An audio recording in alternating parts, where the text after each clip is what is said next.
I was watching something from, I think it's a Chinese channel, and I saw them do like a brain surgery.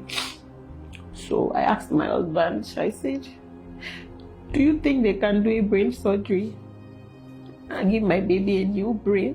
Because if she has a new brain, then she'll be fine, you know. And he said,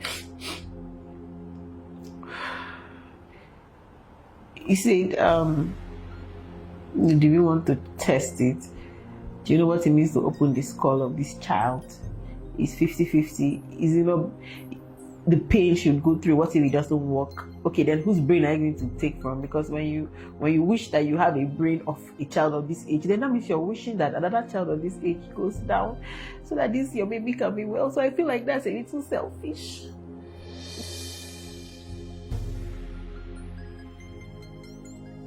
Hi everyone. So today I was just led, and I felt like it is time we come up on social media, which happens to be like our office where we work, to talk about something very important in our lives.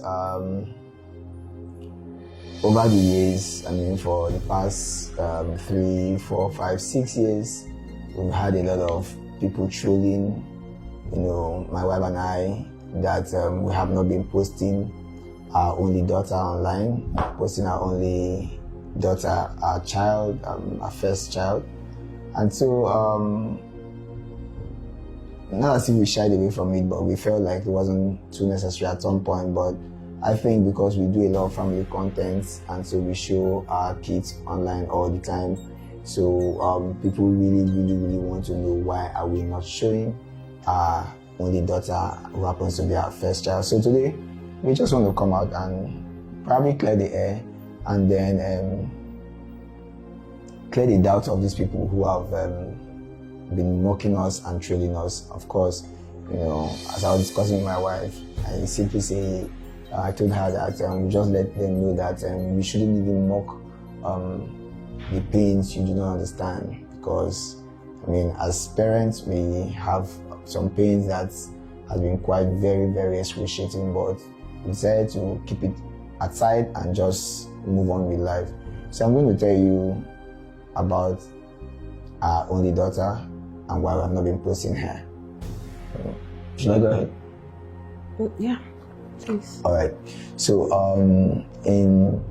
of course, in 2015 was when we got married, and in 2016, my wife delivered of our baby girl.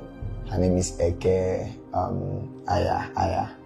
All right, so The 19th of October. 19th of October 2016. Yeah. So now that night was one of the most horrible nights in our life, like very horrible night. I think on the 16th, on the 7th, 18 was when you started, the labor started. Yeah, on the 18th. It was a day before. It was like the early hours of the day.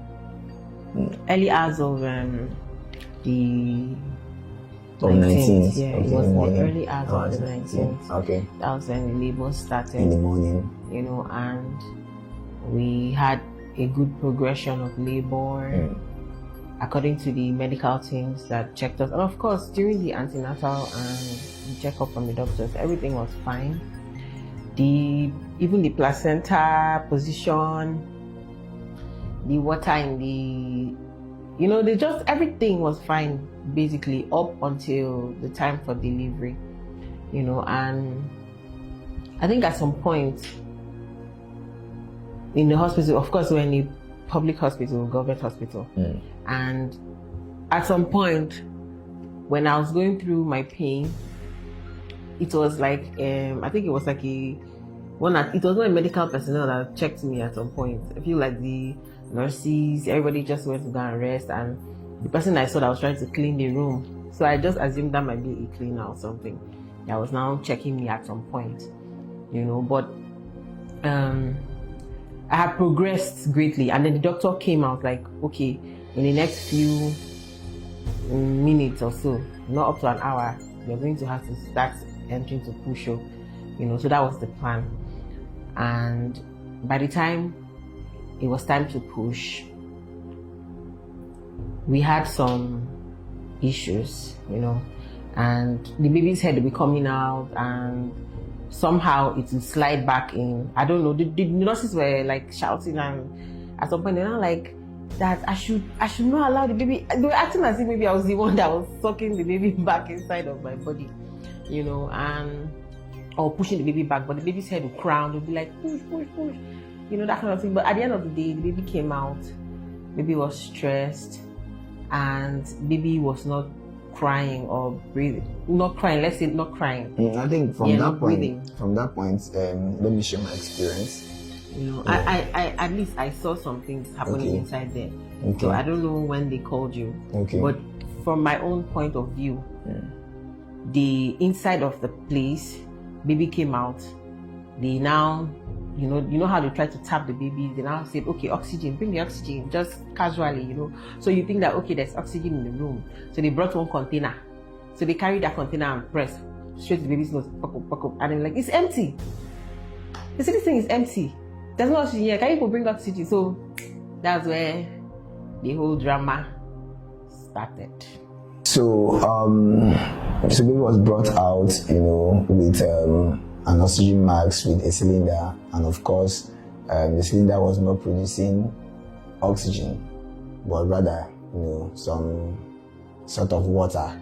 So I had to unmask the baby and took my daughter into the car. Now the ambulance they brought, I think there was no fuel as at the time too.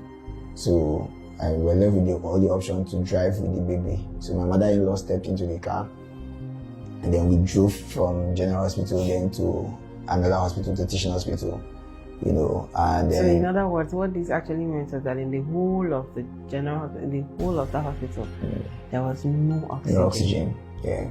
So this is a baby that was gasping for air. For air already from the labor room, and now has no oxygen. To be transported, still gasping.